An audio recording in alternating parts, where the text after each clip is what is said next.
नमस्कार, स्वागत है आप सभी का कार्यक्रम समागम में। हर बार की तरह इस बार भी हम आपको प्रदेश की जानी मानी शख्सियत से रूबरू कराएंगे और जानेंगे उनके व्यक्तिगत जीवन के साथ उनके प्रोफेशन से जुड़ी कुछ बातें।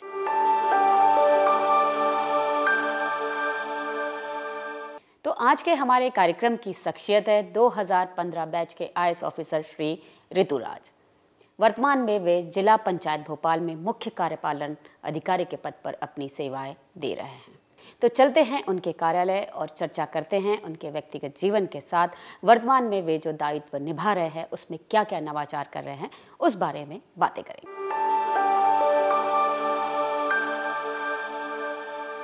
तो नमस्कार ऋतुराज जी, आपका हमारे इस कार्यक्रम में बहुत बहुत स्वागत है। Thank you so much sir, हम आपसे बहुत सी बातें करेंगे आपके वर्तमान दायित्व से जुड़ी, लेकिन हम शुरुआत करेंगे आपके आईएएस बनने के सफर के बारे में। तो इस बारे में आप हमें थोड़ा सा बताइए कि कैसे आपने इसकी शुरुआत करी और किस तरीके से आपने तैयारी की और आज आप इस मुकाम पर पहुंचे। सबसे पहले तो मैं बताना चाहूँगा कि मेरी जो पृष्ठभूमि है, मैं बिहार का रहने वाला हूँ और वहाँ पर हमारे हमेशा से एक शौक़ रहा है कि सिविल सर्विसेज की तैयारी की जाए। तो उसी पृष्ठभूमि से मैं भी हूँ, तो एक मेरा भी हमेशा से सपना था कि मैं आईएएस अधिकारी बनूँ। तो वही उसी को ध्यान में रखते हुए मेरी आगे की पढ़ाई और मैंने हमेशा सोचा कि ये करना है, पर बीच में कहीं ना कहीं ऐसा लगता था कि ये कर पाना संभव नहीं है, क्योंकि मैंने बेंगलोर से फिर इंजीनियरिंग की और फिर मैं इन्फोसिस में काम करता था।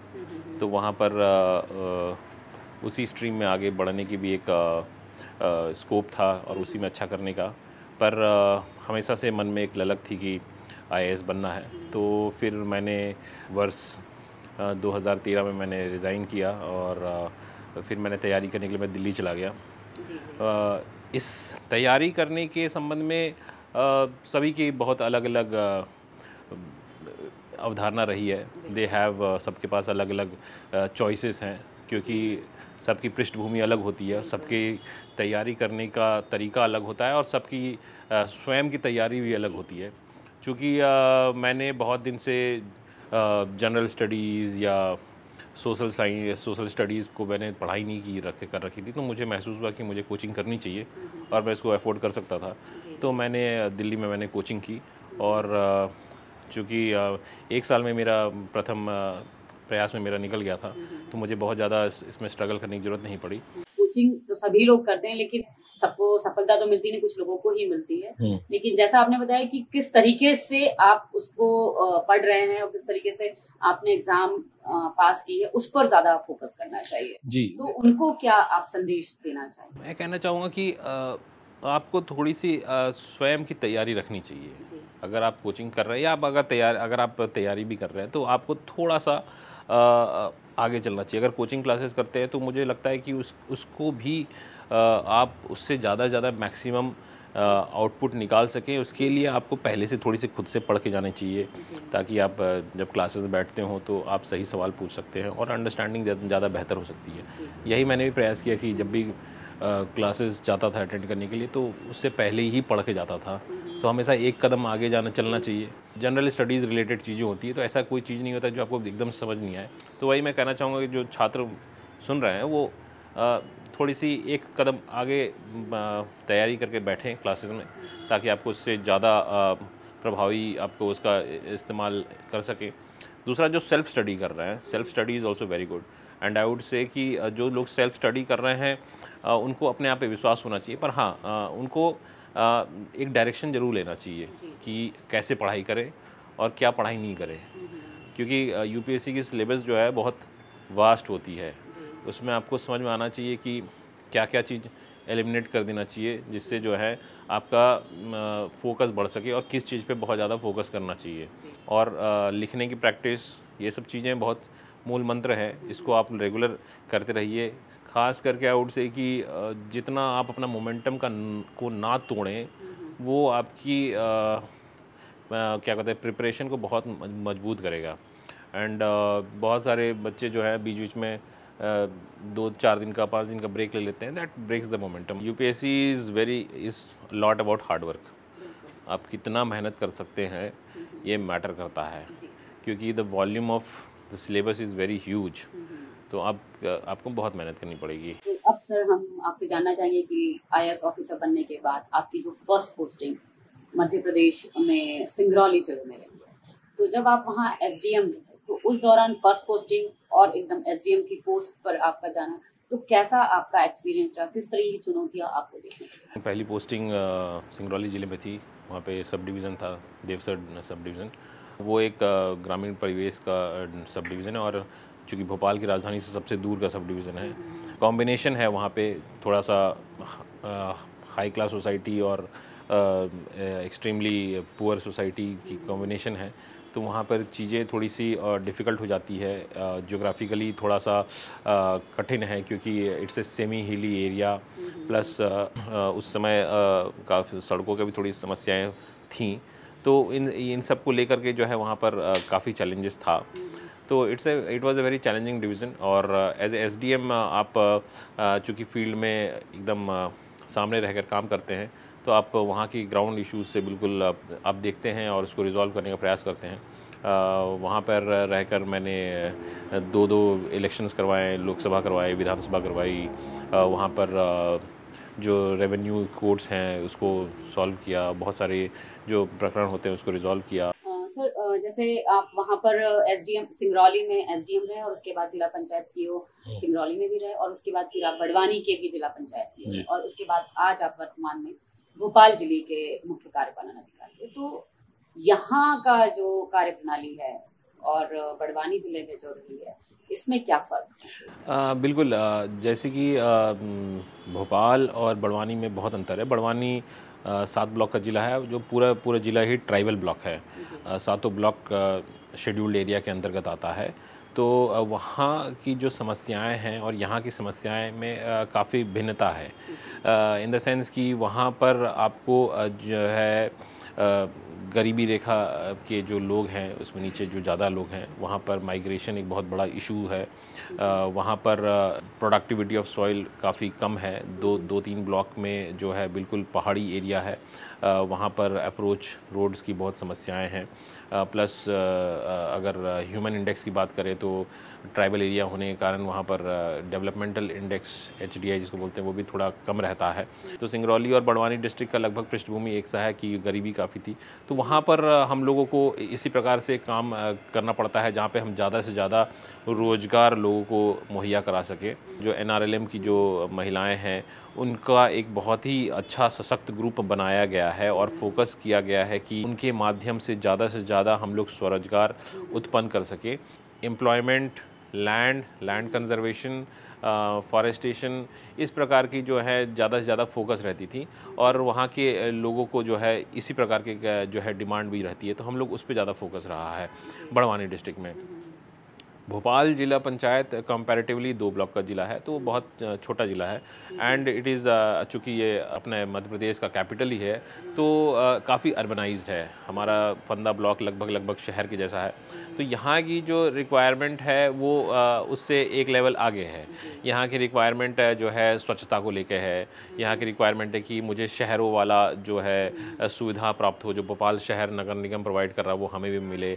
इस प्रकार की जो सुविधा है, यहाँ के लोगों को एक हायर एंड ऑफ एम्प्लॉयमेंट चाहिए। उनको रेगुलर रोजगार से, मनरेगा की रोजगार से जो है उनका काम नहीं चल पा रहा। कोइंसिडेंटली जो हम लोगों का ODF प्लस स्वच्छ भारत मिशन ग्रामीण के अंतर्गत जो लॉन्च किया गया कि हम लोग ने ऑलरेडी जिला राज्य हमारा ODF हो चुका है, तो अब ODF प्लस के प्रति हम लोग जो आगे बढ़ रहे हैं, तो इसी के अंतर्गत जो है अब हम लोग गीला कचरा, सूखा कचरा, door to door waste collection, इस पे हम लोग काम कर रहे हैं। स्वच्छता पे एक नया नवाचार कर पा रहे हैं जो कि पहले ग्रामीण क्षेत्र में नहीं होता था।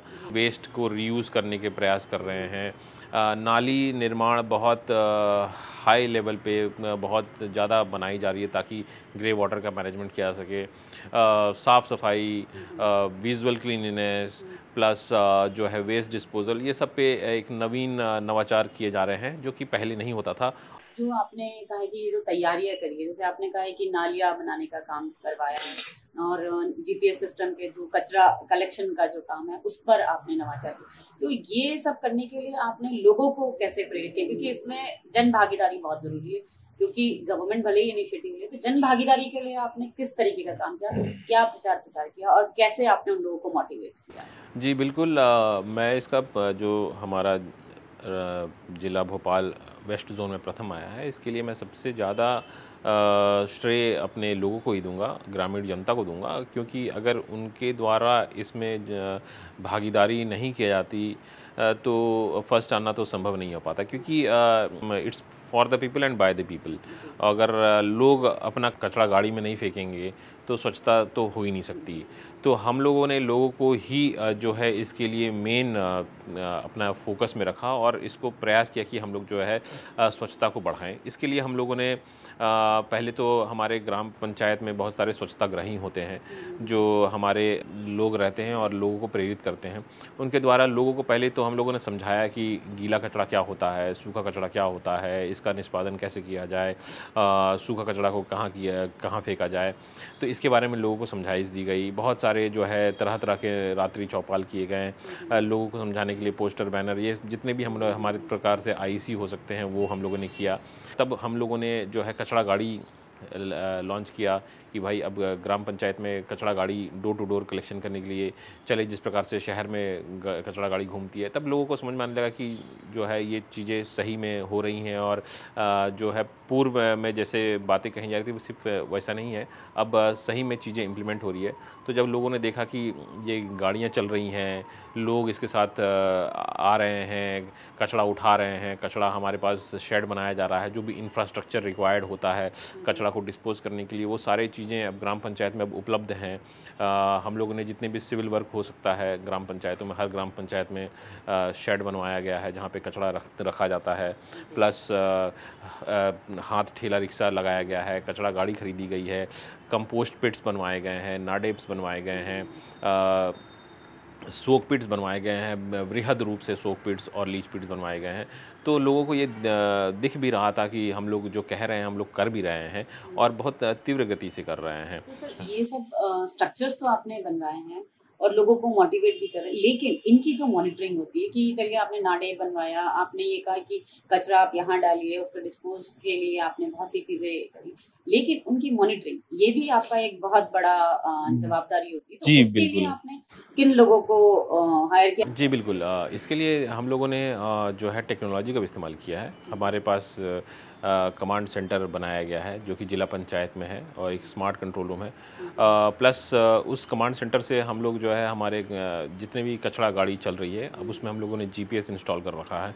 तो उससे हम लोगों को ये पता चल जाता है कि कौन से ग्राम पंचायत में आज गाड़ी चली, नहीं चली, कितना कचरा उठाया गया, वो कचरा कहाँ डिस्पोज किया गया।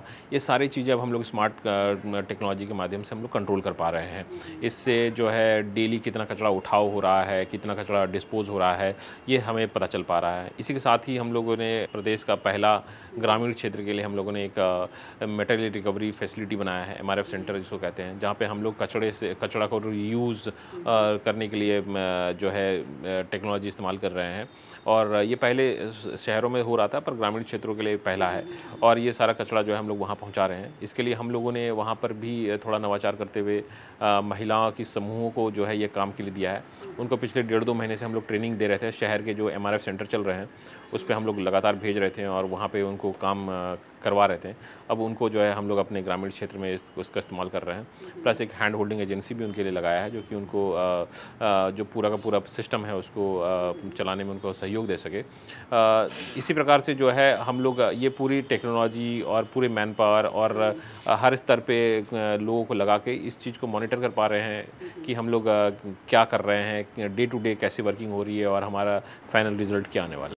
तो सर ये सब जितनी तैयारी कर रहे हैं इन क्षेत्रों में, तो निश्चित ही शायद जो अगला जो स्वच्छता सर्वेक्षण 2023 में आएगा, तो क्या ये उसी की तैयारी हम समझे? बिल्कुल, हम लोग ये पूरी तैयारी कर रहे हैं कि जो आगामी जो स्वच्छ सर्वेक्षण ग्रामीण होने वाला है 2023 के लिए, उनमें ये सारे पैरामीटर्स एक पॉइंट है और हम लोग चाह रहे हैं कि जितने भी ये हमारे पैरामीटर्स उसमें हम लोग 100% स्कोर कर पाएँ और हमारे अधिकांश सारे ग्रामीण क्षेत्र जो है पूरा ज़िला जो है ODF प्लस हम लोग इसी वर्ष घोषित करने की प्रयास में है और हम लोग कर भी लेंगे और इसके लिए बहुत ही सधैव तरीके से हम लोग लगातार काम कर रहे हैं। लगातार इसकी समीक्षा बैठक हो रही है और हम लोग स्टेट से भी इसकी जो है लगातार समीक्षा होती रहती है और हम सबसे इम्पॉर्टेंट जो चीज़ें हैं चीज़ है वो जो है रेवेन्यू की बात कह दी जाती है कि आखिर ये सब चीज़ हम लोग कर कैसे रहे हैं। तो एक तो हमारे पास स्वच्छ भारत मिशन के अंतर्गत भी जो है कुछ हेड्स में हमारे पास इसके लिए पैसा आता है। दूसरा सबसे बड़ा जो हम लोग एक इसमें नवाचार कर रहे हैं वो है टैक्सेशन की बात कर रहे हैं। जो हमारे ग्राम पंचायत में हर ग्राम पंचायत में हम लोगों ने 2 महिलाओं को रखा है जो स्वयं सहायता समूह की महिलाएं हैं जिनको हम लोग यहाँ पर टैक्स सखी के नाम से जानते हैं और पिछले 5-6 महीने से ये लगातार काम कर रही हैं और ग्राम पंचायत में अब पहले तो ये नल जल योजनाओं के लिए संचालित की गई थी जिसके अंतर्गत नल जल योजना जहाँ भी चल रही हैं उसको संधारण और उसकी जो है कर लेने के लिए समूह को रखाया गया था। अब उसी को जो हम लोग ने विस्तार करते हुए ग्राम पंचायत में जितने प्रकार के जो टैक्सेस हैं, चाहे वो प्रॉपर्टी टैक्स हो, चाहे वो स्वच्छता टैक्स हो, चाहे वो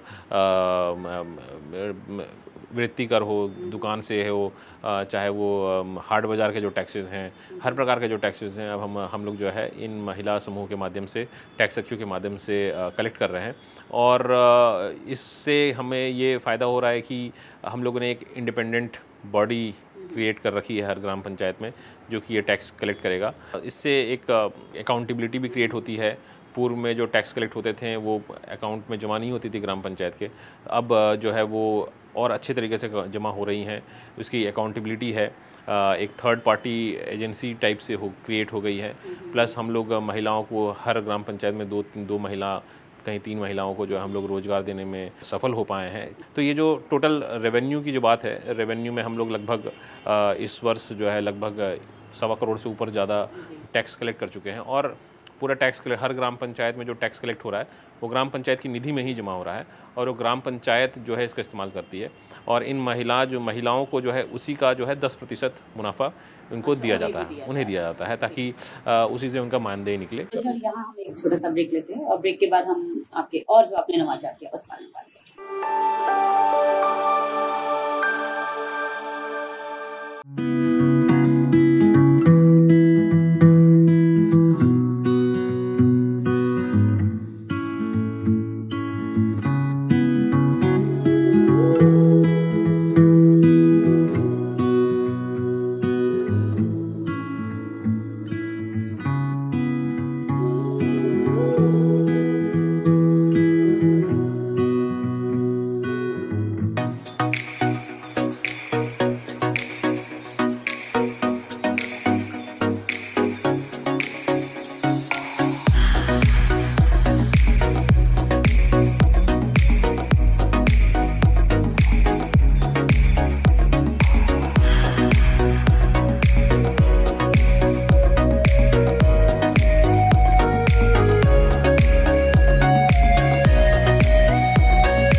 से आप ऑल इंडिया लेवल पे 6 नंबर पर आए हैं, तो फर्स्ट नंबर पे आने के लिए ऐसा क्या लगता है कि किस तरह की तैयारियां रह गई थी जो आप अब करेंगे तो फर्स्ट नंबर पे जरूर आ सकते हैं? जी बिल्कुल, पिछले साल से और इस साल में हमारे जो ODF प्लस जो ग्राम पंचायत थे उसमें कई गुना बढ़ोतरी हुई है। पिछले साल हमारे 470 ग्रामों में से लगभग 200 ग्राम ही जो है हमारे ODF प्लस थे, और इस बार हमारा प्रयास है कि लगभग 450 सारे ग्राम पंचायत ही ODF प्लस हों।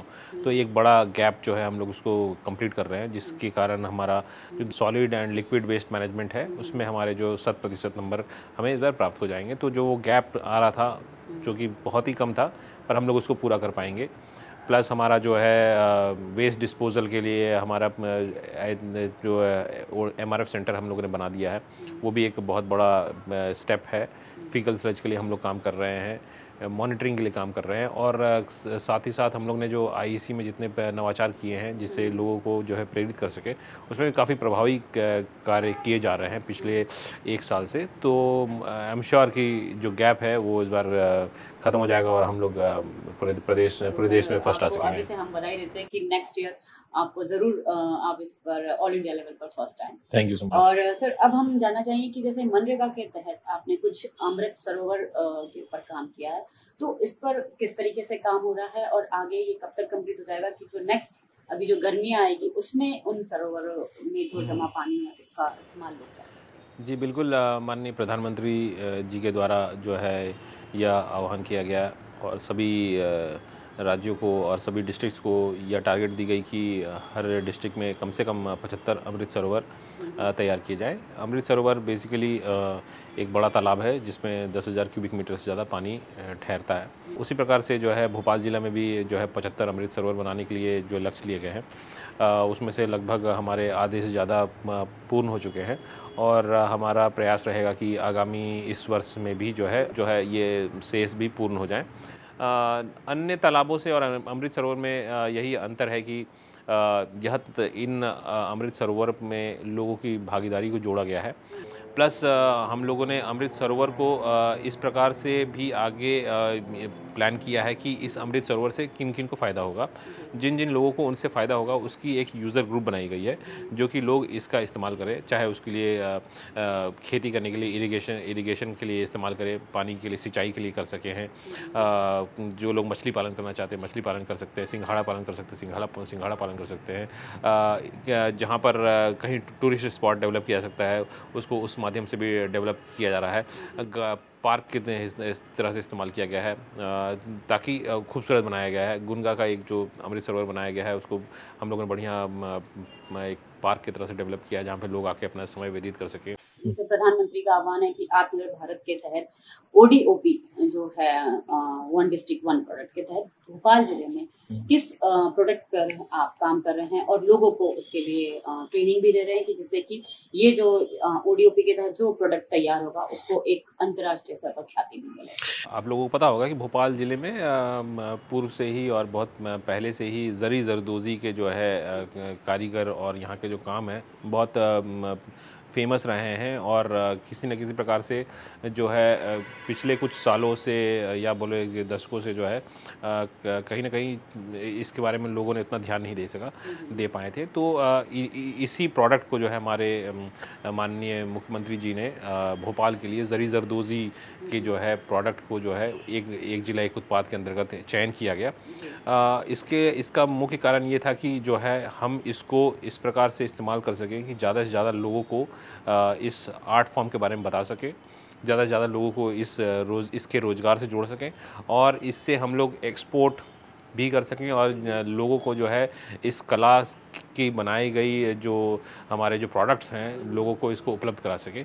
तो इसके लिए हम लोगों ने जो है भोपाल ज़िला का जो है ज़री ज़रदोज़ी के जो प्रोडक्ट्स हैं उत्पाद है उसका चयन किया गया है। इसके अंतर्गत जो है जिला पंचायत इसकी नोडल एजेंसी है और इसको हम लोग आगे बढ़ाने का प्रयास कर रहे हैं। इसी के अंतर्गत हम लोगों ने एक राग भोपाली करके एक ब्रांड बनाया है जो कि भोपाल के 10 नंबर मार्केट में इसका एम्पोरियम लगा रहता है। वो हम लोगों ने एक प्लेटफॉर्म की तरह से तैयार किया है ताकि जिला भोपाल के अंतर्गत जितने भी कारीगर हैं और जितने भी पूर्व से जो लोग इसमें काम करते आए हैं वो इस माध्यम से हमसे जुड़ सकें और हम उनके जो है प्रोडक्ट्स को वहाँ पर जो है उपलब्ध करा सकें।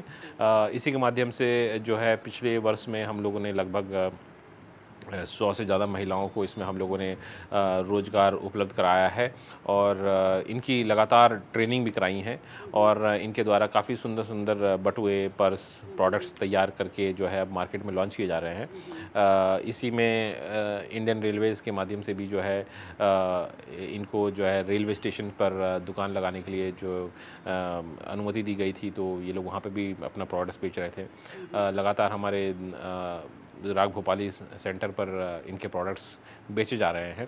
सर, जैसे आपने राग भोपाली एक ब्रांड डेवलप किया है, उसी तरह एक दीदी कैफे भी ब्रांड बना है। तो आजीविका मिशन की कई महिलाएं हैं जिनको ट्रेनिंग दिया गया और उन्होंने दीदी कैफे की शुरुआत की है। उसके लिए आपका क्या उनके लिए एक जवाबदारी है कि वो कहीं ना कहीं जो ग्राम पंचायत हो या अर्बन एरिया में वहाँ अपना दीदी कैफे स्टार्ट करें? हाँ बिल्कुल, दीदी कैफ़े एक राज्य आजीविका मिशन के माध्यम से ही जो है इसके निर्देश जारी हुए थे कि ऐसे गवर्नमेंट ऑफिसेस या पब्लिक प्लेसेस जहाँ पर हम लोग उनको स्वरोजगार के माध्यम उपलब्ध करा सकें उनके माध्यम से उनको कैफ़े खोला जाए ताकि ये ग्रामीण क्षेत्र की जो महिलाएं हैं उनको कुछ ना कुछ रोज़गार मिल सके। तो ये एक नया स्वरोजगार का एक नया अध्याय खोला गया और पूरे राज्य में हर गवर्नमेंट ऑफिसेज में जो है दीदी कैफ़े नाम से जो है ये चलाया गया, जो स्वयं सहायता समूह की महिलाएं चला रही हैं। इस प्रकार से जो हमारा जिला पंचायत का ऑफिस है वहाँ भी चला रही हैं, कलेक्ट्रेट में भी चला रही हैं और भी हम लोगों ने जो है गवर्नमेंट ऑफिसेज में अन्य जगह पे इवन हमारे वल्लभ भवन में भी जो है एक दीदी कैफ़े चल रहा है। तो उसके माध्यम से कहीं ना कहीं हम लोग हर दीदी कैफ़े में 2-4 महिलाओं को जो है रोज़गार उपलब्ध करा पा रहे हैं। हमारा ये प्रयास रहा है कि हम लोग दीदी कैफ़े के माध्यम से ज़्यादा से ज़्यादा महिलाओं को हाउसिंग, आपका जो हॉस्पिटैलिटी इंडस्ट्रीज़ है उससे जोड़ सके। और सर, मैं जानना चाहूँगी कि जैसे कि आपके पास जो ग्रामीण क्षेत्र है उनकी जवाबदारी रहती है और अभी अभी पंचायत चुनाव भी हुए हैं जो कि बहुत दिनों बाद हुए थे, तो इस चुनाव में आपकी क्या तैयारी रही और किस तरीके से जो अब नए चुनकर जो आए हैं लोग, जो सरपंच हो या सचिव हो, उनको आप किस तरीके से आगे के लिए तैयार कर रहे हैं? हमारा काम बेसिकली चुनाव में नहीं और चुनाव के बाद ज़्यादा रहता है। जी। तो चयनित जो सरपंच हमारे पास आए हैं वो बिल्कुल ही क्लीन स्लेट के साथ आए हैं और उतारू है कि कुछ अच्छा कर सके। तो हमारे पास भी एक बढ़िया मौका मिला है कि इनके जो है एनर्जी को यूटिलाइज़ कर सकें और कुछ नया करा सकें। तो जैसे ही ये लोग स्वच्छ भारत मिशन ग्रामीण हो गए, अमृत सरोवर हो गया, मनरेगा के कार्य हो गए, रोजगार से संबंधित बहुत सारे जो योजनाएं हमारे पास चल रही हैं, सामाजिक न्याय की बहुत सारी योजनाएं चल रही हैं, उनके माध्यम से ज़्यादा से ज़्यादा इसको जो है ग्रास रूट लेवल पे 100% सैचुरेशन मोड पे हम लोग काम कर सके। तो सर, आपका बहुत बहुत धन्यवाद, आप हमारे इस कार्यक्रम में। Thank you so much. आज के कार्यक्रम में बस इतना ही। अगले हफ्ते हम फिर हाजिर होंगे किसी और नई शख्सियत के साथ। तब तक मुझे और मेरी पूरी टीम को दीजिए इजाजत। नमस्कार।